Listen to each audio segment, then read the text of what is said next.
poca cultura de emprendimiento en general en España. Ahora quizá un poco más con el tema de las redes sociales, esta gente de hazte rico pronto y todo eso, y parece que a los jóvenes les pica un poquito más el tema de querer hacer algo y tal. Pero ¿crees que el sistema educativo, sobre todo, está planteado ya de esa forma, incluso la sociedad en la que vivimos, que la gente no mire más allá de tener un trabajo y sobrevivir? Yo te voy a poner ejemplo, en plan de yo más o menos me considero que me forman en el sistema español y en el americano, ¿no? Y es que la diferencia es brutal, en plan de yo no quiero como menospreciar ni nada del sistema, ni no puedo decir, pero es que cuando vas allí, tanto a nivel de estudios, a nivel de emprendimiento, a nivel de funcionamiento del sistema, es que no van 5 años ni 10, es que van como 20 años de adelanto frente a países como en Europa que tienden más a, digamos, a la conformidad, ¿no? En plan de, bueno, tampoco hace falta que hagas mucho porque al final es más fácil para la gente, ¿no? En plan de, en la mentalidad europea es, si veo que alguien tiene ambición por hacer algo más, automáticamente se sienten como atacados. Oye, pues que yo no te estoy diciendo nada, o sea, yo quiero más en la vida, déjame ir a por ello, no me limites en cuanto a o sea, a tus limitaciones, a tu mentalidad, ¿no? En plan de, joder, es como le dices a la gente, oye, pues yo a lo mejor dentro de 10 años quiero tener tal cosa. Y automáticamente notas la vibra de te están diciendo quién te crees que eres, ¿no? O sea, sé que puedo hacerlo o quiero más en la vida, puedo hacerlo y lo voy a hacer. Y al final las personas que son así benefician al resto de la sociedad, Sí, ¿sabes? hace falta tanto una parte como la otra. Como la otra, O sea, la gente que efectivamente. quiere conformarse y tener un trabajo es Oye, pues necesaria también. sí, efectivamente, pero yo no te estoy diciendo nada. O sea, yo no te estoy forzando para que salgas del sofá y te pongas a hacer cosas. Lo quiero hacer yo. Lo quiero hacer yo, ¿sabes? Yo no te estoy diciendo porque yo sé que quiero hacerlo, quiero cumplir un propósito de vida, quiero algo más que simplemente quedarme a verlas venir, por decirlo de una manera. Sí, seguir así. Nos vamos un poco ya con la parte compleja de todo el tema. Tengo aquí varios datos para dar un poco de contexto. Y es que, por ejemplo, en el 2022 ha habido un montón de traslados desde Canarias. Todo el mundo ve la tele y los medios y sabe que ahora mismo es el mayor punto de migración. Yeah. En el 2022 hubo 7.500 traslados de Canarias a la península y en el 2024 ya hubo 39.000 traslados. Es un incremento de un 420%. Llegadas a Canarias en el 2022 eran 15.700 y en el 2024 fueron 46.000. La cifra es un poco elevada, sobre todo en tan poco tiempo.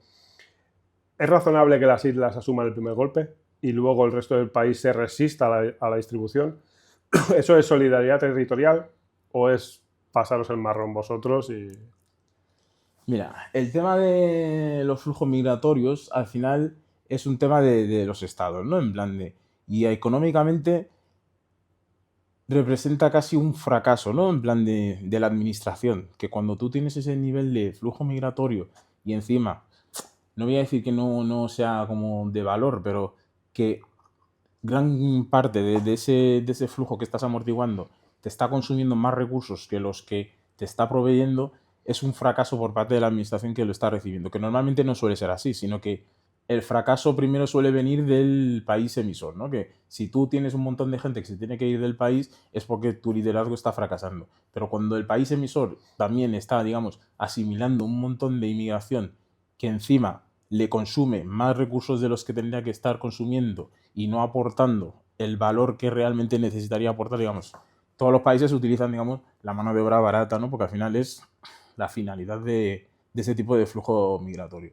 Pero tienes que notarlo, ¿no? Vamos a irnos a la época de bonanza de España, donde estaba la construcción bollante, la hostelería bollante, pues ahí había como un mandato de pues, hay que dejar gente entrar porque hay que construir, hay turismo que consumir. Pero era una época en la que no consumía los recursos del país para poder amortiguar esa migración, cosa que ahora no está pasando. ¿Por qué? Porque al final la economía no es tan diversificada como para que la gente que vaya entrando los puedas, digamos, asignar de forma eficiente, ¿sabes? Y ese es el gran problema que yo creo que está teniendo España. Y el número también es distinto. Incluso en aquella época era necesario, pero incluso sin ser necesario el número no era tan elevado. No tan elevado. Como es ahora.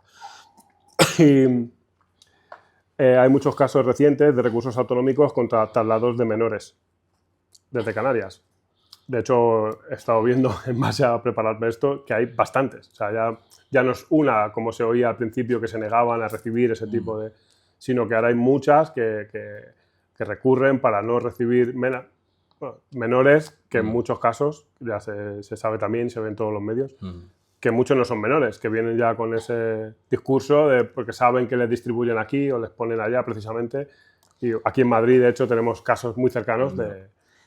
Lo que pasa en España es que hay un melón que nadie quiere abrir, que es el tema de las pensiones, ¿no? Y se está buscando como una forma de marketing, de decir, bueno, estamos tratando de atajarlo al dejar que, digamos, menores o esa gran afluencia de inmigrantes que vienen indocumentados y por cosas de mafias y demás, intentar, digamos, vender que se está como tomando medidas para solucionar ese problema, cuando en realidad no se está haciendo. ¿Por qué?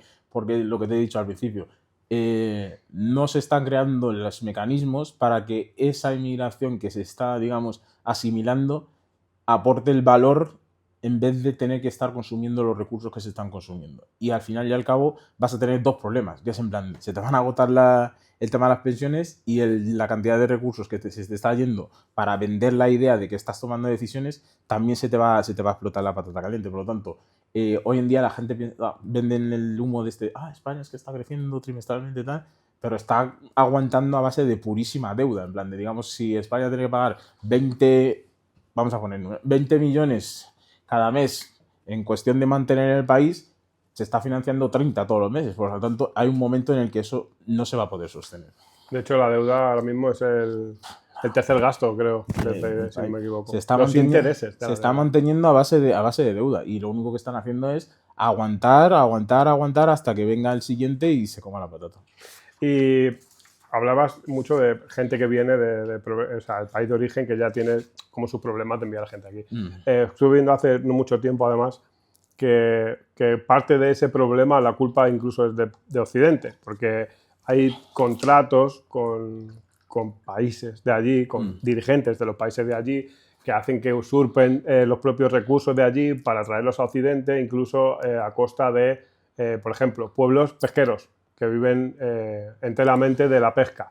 Llevan cargueros allí que son capaces de pescar en una semana lo que a lo mejor los pescadores de allí pescaban en meses, y además de eso no les dejan pescar. Entonces le estás quitando el medio de vida a gente que luego al final viene aquí y es un problema la forma en la que están viniendo, pero es un problema que tú mismo has generado y eso también se oculta. Eso es real totalmente. Sí, es lo primero que te he dicho. En plan, al final el problema de la inmigración, de que las personas tengan que moverse y verse involucradas en ese flujo que no les conviene en absoluto, es un fracaso del liderazgo en origen, que al final, pues, llamándolo en plan de caliente, es corrupción, ¿no?